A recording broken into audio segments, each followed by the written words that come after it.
Alors nous arrivons à la leçon 8. La leçon 8, c'est choisir les bonnes paroles. Alors voilà, les bonnes paroles. Qu'est-ce que c'est qu'une bonne parole? Parce que même nous les adultes, parfois nous n'avons pas toujours des bonnes paroles qui sont un exemple, même pour nos enfants qui vivent avec nous et pour nos enfants donc de l'Église. Alors le résumé de la leçon, qui est toujours dans votre manuel, c'était « Jean présente 3 images de Dieu dans ces passages ». Et je trouve que c'est pas mal ces 3 images. Dieu est la parole, oui, c'est lui qui crée, il est la parole vivante. Dieu est la vie, voilà. Et Dieu est la lumière. Vous voyez, voilà, c'est pas le Dieu de la mort, n'est-ce pas? Le péché amène la mort. C'est le Dieu de la vie, c'est le Dieu de la grâce, c'est le Dieu du pardon, c'est le Dieu de la régénérescence, c'est le Dieu qui donne envie d'être heureux parce que même si dans le monde, c'est pas toujours sympa d'y vivre, même si on côtoie parfois beaucoup de difficultés, beaucoup de tristesse, notre Seigneur, c'est le Dieu de la joie et de la vie. Je suis là, je suis un chrétien et malgré tout ce qui peut être noir, eh bien je veux montrer que d'être un témoin pour Dieu, eh bien c'est montrer qu'il y a de l'espérance. N'est-ce pas? Il faut que vous montriez ça à vos jeunes, que vous gardez l'espérance. Parce que si vous arrivez un matin et puis vous êtes dans votre section, vos jeunes arrivent, vous disent bonjour, puis vous êtes là, bonjour, tu vas bien? Ça va pas du tout, hein. Ah, bonjour Jérôme, je vois là, bon alors tu vas mieux s'il a été malade, alors surtout s'ils ont été malades, appelez-les pendant la semaine, n'est-ce pas? Il faut vous soucier d'eux. Maintenant, s'il y en a un qui n'est pas là depuis 2 sabbats, il faut l'appeler, ne lui dites pas j'espère que tu vas venir, il faut que tu viennes, non, vous lui dites écoute, je t'ai pas vu, voilà, je voulais avoir tes nouvelles, et tatati, et tatata, vous voyez, faut pas que ce soit pénalisant, culpabilisant, non. Voilà, quel que soit le choix du jeune, vous avez toujours le même amour pour lui et vous devez l'encourager à revenir, l'encourager à comprendre que vous l'aimez, qu'il est important à vos yeux comme il est important aux yeux de Dieu, n'est-ce pas? Voilà, il faut que vos jeunes se sentent aimés par vous, n'est-ce pas? Vous les avez, je sais bien qu'1 heure, mais pendant cette heure-là, voilà, vous voyez, on va prier le Seigneur, peut-être 5 minutes dans la journée. Mais c'est 5 minutes avec Dieu, c'est 5 minutes, ça doit être des 5 minutes, j'allais dire comme le prix de l'or, comme quelque chose vraiment d'important. Eh bien, avec vos jeunes, c'est la même chose. Vous devez avoir vraiment à cœur d'apporter quelque chose à vos jeunes. Ça, c'est important. Alors, voilà, choisir les bonnes paroles. Alors, les bonnes paroles. Alors, les activités, moi, je trouve les 2 très bien. À vous de faire votre choix. Alors, ensuite, il y a vivre le récit. Comment ils le font? Je trouve ça très bien. Vous pouvez très bien suivre la trame. Maintenant, rien ne vous oblige à la faire différemment, bien sûr. Alors, et vous avez aussi, à vrai dire, pour la leçon de la Bible, vous avez à peu près 2 façons. Mais la baie aussi, les bougies dans le tunnel, je trouve ça aussi bien, comment faire avec les lanternes en fer blanc. Alors, il est bien pour les lanternes, faire quelque chose par exemple, parce que peut-être que vous n'aurez pas le matériel pour les lanternes. Alors on peut faire avec des feuilles, vous voyez, on découpe, voilà, vous avez une feuille blanche, même les jeunes ils vont comprendre tout de suite. Là, hop, on fait l'imitation de la flamme, et puis hop, on fait un trait, vous voyez, ça peut être ça.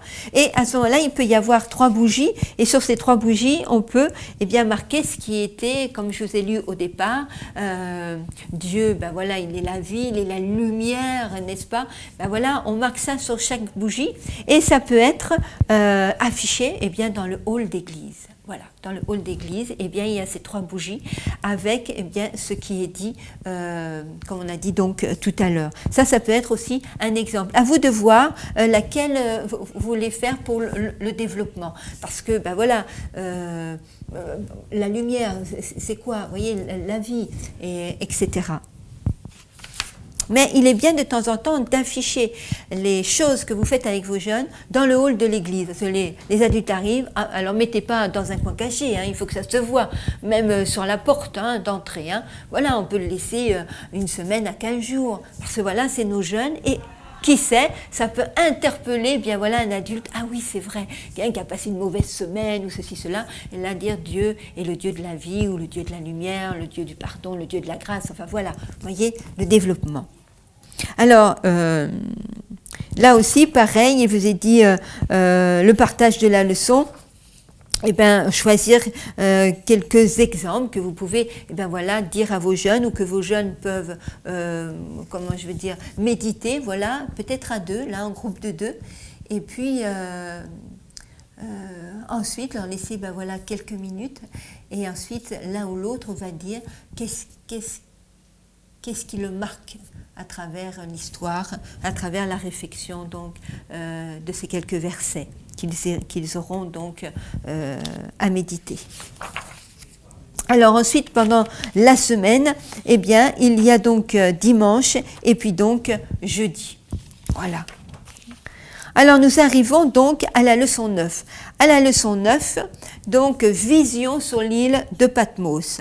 Alors là c'est pareil, il y a le verset qui dit « Je suis l'alpha et l'oméga ». Alors qu'est-ce que c'est que l'alpha et l'oméga? Vous avez affaire à des 10-11 ans, n'est-ce pas? Qu'est-ce que c'est l'alpha et l'oméga? Ensuite, dit le Seigneur Dieu, celui qui est, alors celui qui est, qui était, ah bon, alors c'est parce qu'à un moment donné il a disparu, et qui vient. Alors voilà, qui vient, mais est-ce que c'est Dieu ou c'est le Christ? Vous voyez, là il peut y avoir donc des interpellations, il peut y avoir, ben voilà, que voir à travers ces mots. Donc il est bien aussi de, comment dirais-je, d'approfondir un petit peu, de chercher, puis alors justement de profiter, de chercher dans le dictionnaire biblique et dans la concordance. Et bien montrer aussi à travers Jean que même si les hommes mettent des difficultés, même si parfois ils empêchent des personnes ben voilà, de parler de l'amour de Dieu, eh bien les hommes peuvent faire ce qu'ils veulent. Quand Dieu a décidé quelque chose, il le fait. Et comme il y avait des hommes ben voilà, qui empêchaient Jean eh bien, voilà, de discuter, eh bien, Dieu a permis qu'il soit à l'écart, et alors là, eh bien, ça n'a pas empêché Jean, eh bien, justement, d'écrire l'Apocalypse que nous avons aujourd'hui, voilà, qui est encore là aujourd'hui, qui est le dernier livre de la parole de Dieu, n'est-ce pas? Donc ça aussi. Alors, il y a aussi des choses que vous devez lire. Enrichissement de l'animateur, je pense que ça, il y a une partie aussi, vous verrez, que vous pouvez dire à vos jeunes. Alors, vous pourrez aussi télécharger, voilà, je vous ai mis en image pour Patmos, n'est-ce pas? Voilà, pour donner une idée, parce que vous allez dire aux jeunes, voilà, il était à Patmos, bon, une île, qu'est-ce que c'est? Voilà, hein. Là, ça peut leur donner, ben voilà, hein, c'était une des îles, il y avait d'autres îles à côté, voilà, assez caillouteuses, hein, également. Et là, je vous la montre, bien voilà, ici, comme ça, ah ben, si je vous la montre à l'envers, ça ne va pas le faire. Et voilà, alors Patmos, alors vous voyez, c'est ici. Hein, comme ça, il voit ben voilà, qu'il y a d'autres îles. Et puis là, ben pareil, vous avez donc la carte pour situer un petit peu, et bien voilà, où est Patmos. Alors tout ça, vous pourrez donc le télécharger, bien évidemment. Alors, je vous ai téléchargé également, alors vous pourrez télécharger également Apocalypse 1, où vos jeunes regarderont dans leur téléphone, parce que vous verrez qu'à un moment donné, il va y avoir une lecture à faire. Alors, des fois, ça peut changer. Ben là, aujourd'hui, on va dire, ben tiens, on lit donc sur la feuille le texte biblique qui vient toujours de la parole de Dieu, n'est-ce pas? L'activité. Alors, A et B, moi je suis plus pour la B parce que la une, je trouve que 10-11 ans, ça fait un peu bébé pour eux.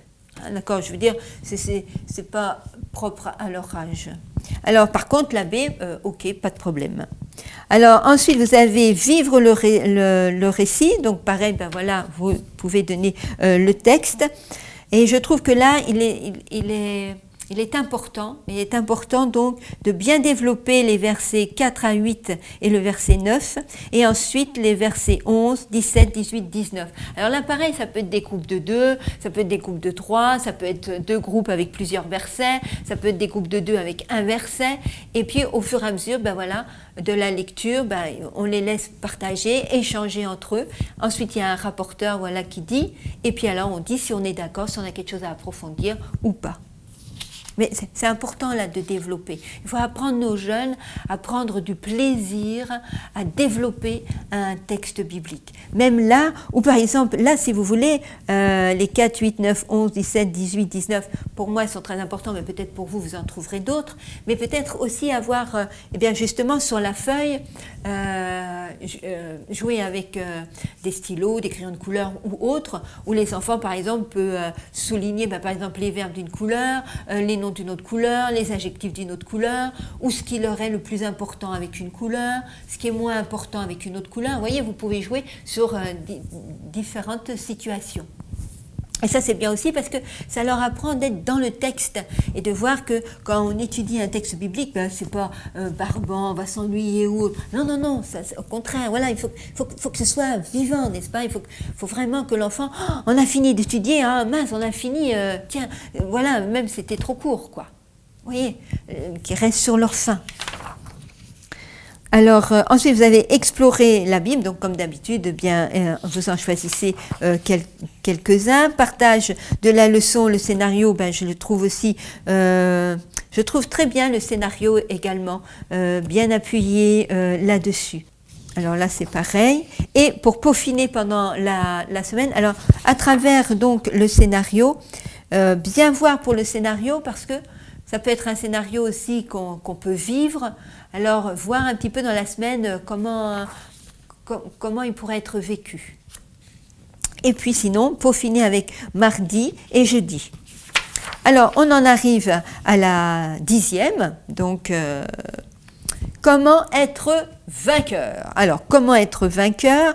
Alors, c'est pareil, donc je trouve que dans l'enrichissement, et notre leçon parle, là ça va être de l'adoration, il est important aussi que vous puissiez donner quelques détails qui vous sont donnés donc à vos jeunes, qui sont quand même donc importants. Vous voyez, nous adorons un Dieu qui nous aime malgré nos fautes et nos faiblesses, voilà, parce qu'on aime bien trouver les fautes et les erreurs des autres, mais alors les nôtres soi-même, alors là on n'en parle pas, n'est-ce pas? Puis on aime bien écraser, ah oui, lui il est bon dans ça, mais alors il est mauvais dans ça, puis alors on appuie sur le mauvais. Alors non, voyez-vous, avec vos jeunes, il faut vraiment que vous fassiez ressortir ce qui est bon en eux et tout ce qui est partie faible, voilà, maladroite et autres. C'est tout à fait normal parce que nous adultes, c'est aussi ça, n'est-ce pas? Alors on n'a pas à critiquer, on a à encourager et puis à montrer aux jeunes que même dans leurs faiblesses, même dans ce qu'ils sont le moins bons, eh bien Dieu peut justement faire ressortir quelque chose qu'ils ne croyaient pas eux-mêmes. Vous comprenez? Faut toujours le Christ vous emmène vers le haut. Eh bien, vous devez emmener vos jeunes vers le haut. Ne jamais oublier ça. Alors, la partie A, moi j'aime beaucoup. Introduire le récit, oui, je trouve bien aussi. Vivre le récit, alors chacun lit le texte par rapport donc à son église.